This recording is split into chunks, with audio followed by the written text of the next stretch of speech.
Ika-6 na kabanata. Ang tanong tungkol sa araw ng pamamahinga.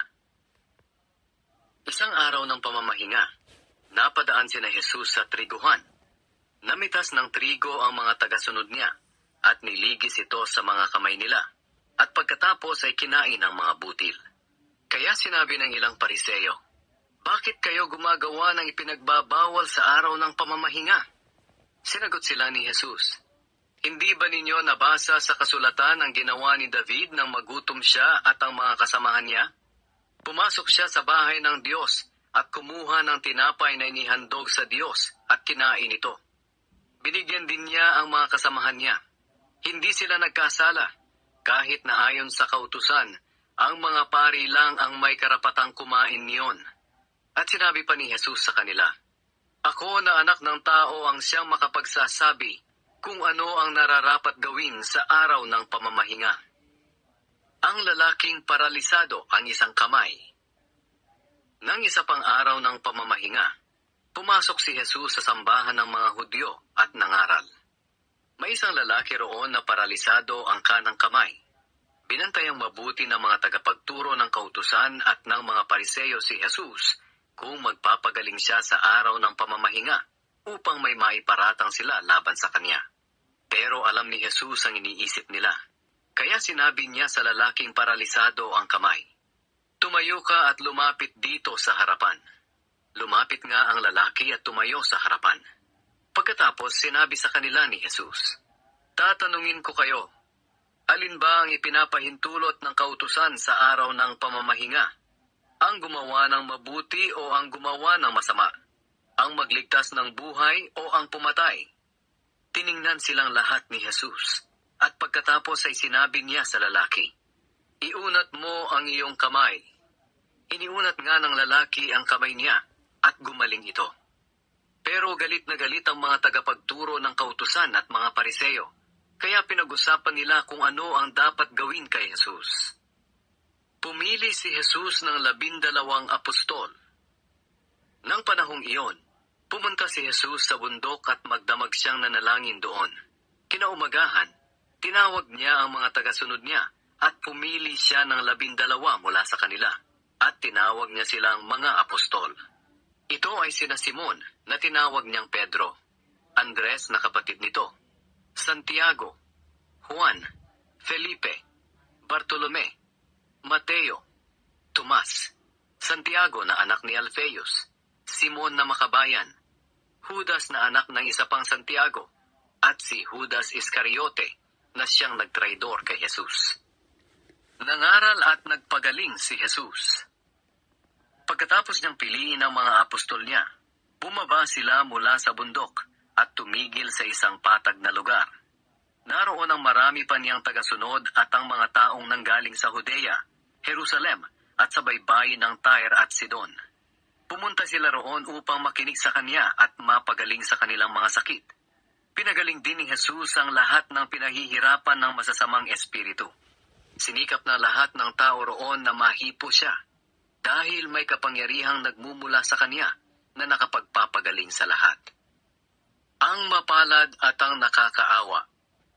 Tiningnan ni Jesus ang mga tagasunod niya at sinabi sa kanila, "Mapalad kayong mga mahihirap, dahil kabilang kayo sa kaharian ng Diyos. Mapalad kayong mga nagugutom ngayon, dahil bubusugin kayo. Mapalad kayong mga umiiyak ngayon, dahil tatawa kayo.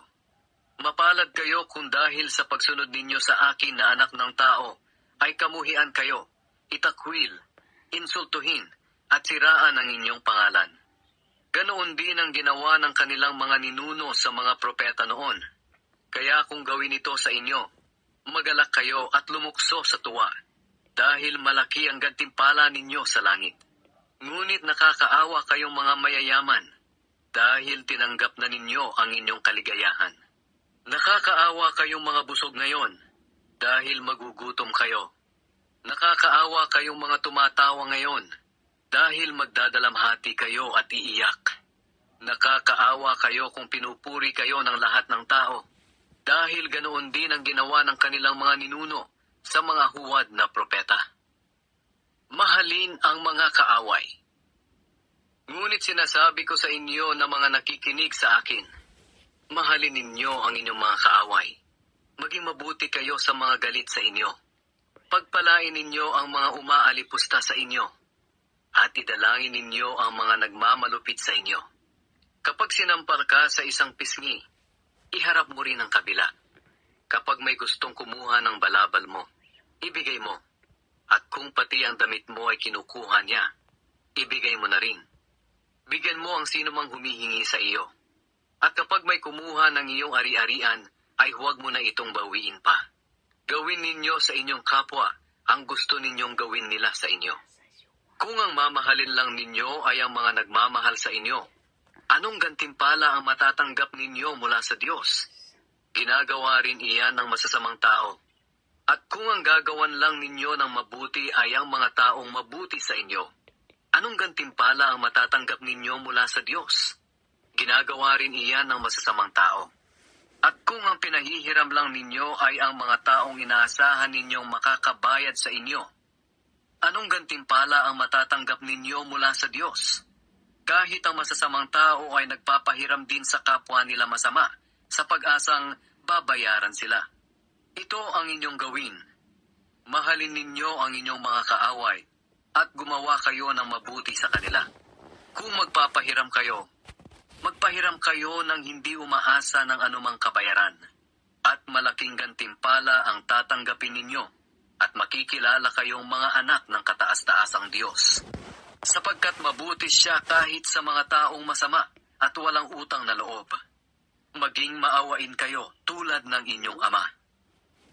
Huwag husgahan ang kapwa. Huwag ninyong husgahan ang iba, upang hindi rin kayo husgahan ng Diyos. Huwag kayong magsabi na dapat silang parusahan ng Diyos, upang hindi rin niya kayo parusahan. Magpatawad kayo, upang patawarin din kayo ng Diyos. Magbigay kayo upang bigyan din kayo ng Diyos. Ibabalik sa inyo ng sobra-sobra at umaapaw ang ibinigay ninyo. Sapagkat kung paano kayo magbigay sa iba, ganoon din ang pagbibigay ng Diyos sa inyo. Pagkatapos sinabi ni Jesus sa kanila ang talinghaga na ito, hindi maaaring maging taga-akay ng bulag ang kapwa bulag, dahil pareho silang mahuhulog sa hukay kapag ginawa iyon. Walang mag-aaral na mas higit sa kanyang guro, ngunit kapag lubusan ng naturuan, magiging katulad siya ng kanyang guro.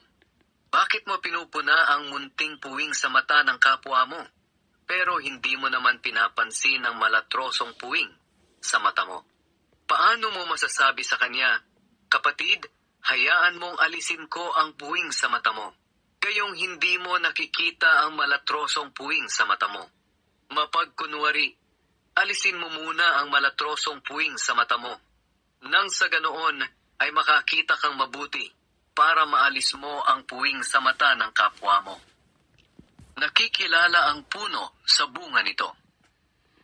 Ang mabuting puno ay hindi namumunga ng masama, at ang masamang puno ay hindi namumunga ng mabuti. Ang bawat puno ay nakikilala sa bunga nito. Ang matitinik na halaman ay hindi namumunga ng igos o ubas. Ganoon din naman ang tao. Ang mabuting tao ay nagsasalita ng mabuti dahil puno ng kabutihan ang puso niya.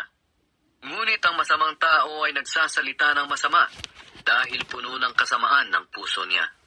Sapagkat kung ano ang nasa puso ng isang tao, yun din ang lumalabas sa kaniyang bibig.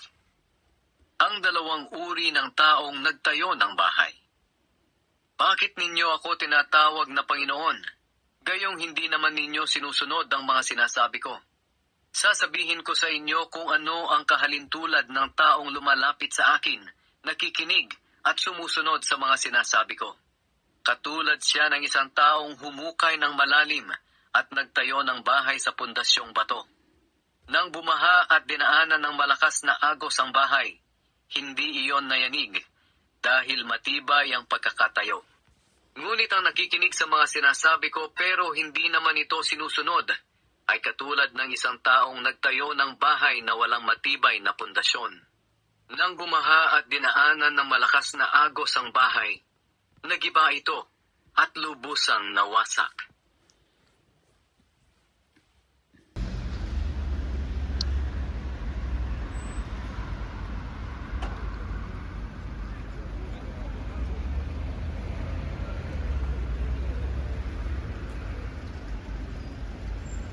smells good.